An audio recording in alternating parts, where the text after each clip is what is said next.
ಸನ್ಮಾನ್ಯ ಅಧ್ಯಕ್ಷರೇ, ಅಲ್ಲ ವಿರೋಧ ಪಕ್ಷ ನಾಯಕರೇ, ಅಣ್ಣ ಏನಿಲ್ಲ, ನೀವು ಮಾತಾಡೋ ಮುಂದೆ ಬೆಳಗ್ಗೆ ನೀನ್ ಯಾಕಣ್ಣ ನನ್ನ ಗ್ರಹ ಗತಿಗೆ ಬತ್ತೀಯ?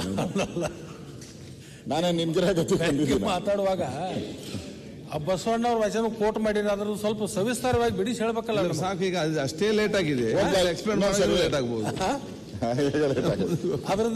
ಮನೆ ಬಂದಾಗ ಹೇಳ್ತೀನಿ ಬಿಡು, ಮಾಡಿ ಅನ್ನೋದು ಹೇಳ್ಬೇಕಲ್ಲ. ನಾಳೆ ಬರ್ತೀನಲ್ಲ ಮನೆಗೆ, ಅವಾಗ ಹೇಳ್ತೀನಿ ಬಿಡು. ಅದು ಇವನ್ ಆರವ ಅಂತ ಹೇಳಿದ್ದು, ಅದಕ್ಕೆ ಅದರಲ್ಲಿ ಸಣ್ಣ ಸಣ್ಣ ತಪ್ಪಾಗಿರ್ತೈತಲ್ಲ, ಅದು ನೀನು ಬಸವಣ್ಣವರ ಪಕ್ಕ ಅನುಯಾಯಿ ನನಗಿಂತ ಬಹಳ. ರಾಜ್ಯಪಾಲರ ಬಗ್ಗೆ ಮಾತಾಡಿ, ಅವ್ರ ಬಗ್ಗೆ ಮಾತಾಡಬೇಡ. ಅಲ್ಲ, ನಾನು ರೆಡಿ ಇದ್ದೆ, ಅವ್ರು ಬಸವಣ್ಣವ್ರ ಕಡೆಯವರಿಂದ ನಮ್ಮ ಸ್ನೇಹಿತರು. ನಾನು ಗವರ್ನರ್ ಅವರಿಗೆ ಯಾವ ರೀತಿ ಅಗೌರವ ಮಾಡಿದ್ದಾರೆ, ಮತ್ತೆ ಅವ್ರ ಕೈಲೇ ಬಂದ್ಬಿಟ್ಟು ಈ ಸರ್ಕಾರಕ್ಕೆ ಹೊಗಳಿಕೆ ಮಾತುಗಳು, ಆಕ್ಸ್ಫರ್ಡ್ ಯೂನಿವರ್ಸಿಟಿಯಿಂದ ಬಿರುದು ಬಾವಲಿಗಳು, ಇವೆಲ್ಲ ಹೇಳಿದ್ದೀನಿ ಬೆಳಗ್ಗೆ.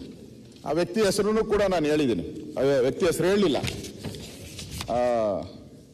ಜೋಶ್ ಪೌಲ್ ಅಂತ ಹೇಳ್ಬಿಟ್ಟು, ಪೌಲ್, ನನ್ನ ಕಲ್ಲರೆ, ಡೌಟ್ ಹೆಸರಾಯ್ತ ನನಗೆ.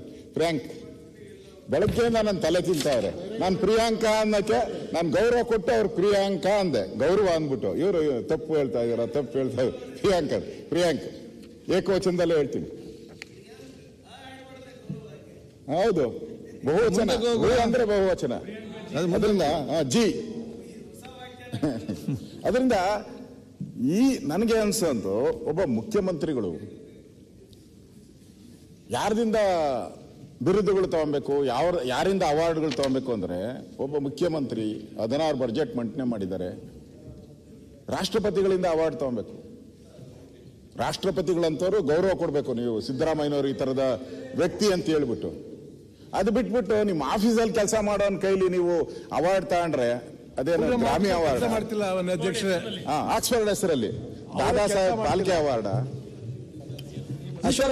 ರಾಜ್ಯಪಾಲರ ಕೈಯಲ್ಲಿ ಏಳ್ಸೋ ಮುಖಾಂತರ ಅದಕ್ಕೆ ಘನತೆ ಗೌರವವನ್ನ ಕಡಿಮೆ ಮಾಡ್ತಾರೆ. ನಾನು ಹೇಳ್ದಾಗಲ್ಲ, ಮುಖ್ಯಮಂತ್ರಿಯವರ ಆಫೀಸಲ್ಲಿ ಕೆಲಸ ಮಾಡೋರಲ್ಲಿ, ನಿಮ್ಮ ಆಫೀಸಲ್ಲಿ ಕೆಲಸ ಮಾಡೋರಲ್ಲಿ ಅವ್ರ ಮನುಷ್ಯರಲ್ವಾ? ಅವ್ರಿಗೇನು ವೈಯಕ್ತಿಕವಾದಂತ ಅಸ್ತಿತ್ವ ಇರಲ್ಲ ಅಂತೀರಾ? ಯಾಕೆ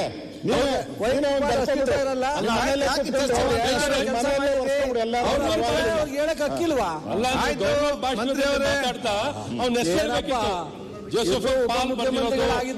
ಯೂನಿವರ್ಸಿಟಿ ಅಲ್ಲ, ನಮ್ಮ ಆಫೀಸ್ ಈಗ ಸನ್ಮಾನ್ಯ ಚಲುವರಾಯ ಸ್ವಾಮಿ ಅವರು ಹೇಳಿರೋದು ನನಗೇನು ಬೇಜಾರಿಲ್ಲ. ನೆಕ್ಸ್ಟ್ ನಾನು ಅವರ ಕೃಷಿ ಇದಕ್ಕೆ ಹೋಗ್ತೀನಿ, ಅವ್ರಿಗೊಂದು ಅವಾರ್ಡ್ ಕೊಡೋಣ. ಅವ್ರ PN ಯಾರನ್ನ ಕರೆದು ಅವ್ರ ಕೈಲಿ ಅವಾರ್ಡ್ ಕೊಡಿಸ್ಬಿಡ್ತೀನಿ. ನಾವೆಲ್ಲ ಚಪ್ಪಾಳೆ ತಟ್ತೀನಿ, ಖುಷಿಯಾಗಿ ಬಿಡಿ. CM ಘನತೆ ಗೌರವ ಹೇಳಿದೆ ಅಷ್ಟೇ. ನಾನು CM ಆ ಥರದ ಒಂದು ವ್ಯಕ್ತಿತ್ವ ಇರ್ತಕ್ಕಂಥದ್ದು, ಆ ಚೇರ್ ಆ ವ್ಯಕ್ತಿತ್ವ ಇರ್ತಕ್ಕಂಥದ್ದು.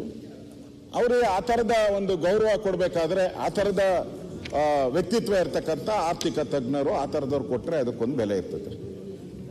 ಆ ರೀತಿ ಬರ್ಸ್ಕೊಂಡಿರುವಂಥದ್ದೇ ಅಪಮಾನ.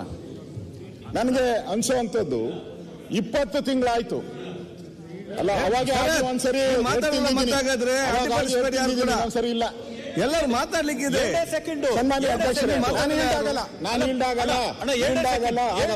ಬೇಡ ಶರತ್, ನೀವು ಮತ್ತೆ ಮಾತಾಡಿ. ಸನ್ಮಾನ್ಯ ಅಧ್ಯಕ್ಷರೇ, ನೀವು ಮತ್ತೆ ಮಾತಾಡಿ. ಸರ್ಕಾರ ಇಷ್ಟೆಲ್ಲ ಬರ್ಸ್ಕೊಂಡಿದೆಯಲ್ಲ, 20 ತಿಂಗಳಾಗಿದೆ ಸರ್ಕಾರ ಬಂದು, 20 ತಿಂಗಳಾಗಿದೆ, ಇನ್ನು ಟೇಕ್ ಆಫೇ ಆಗಿಲ್ಲ.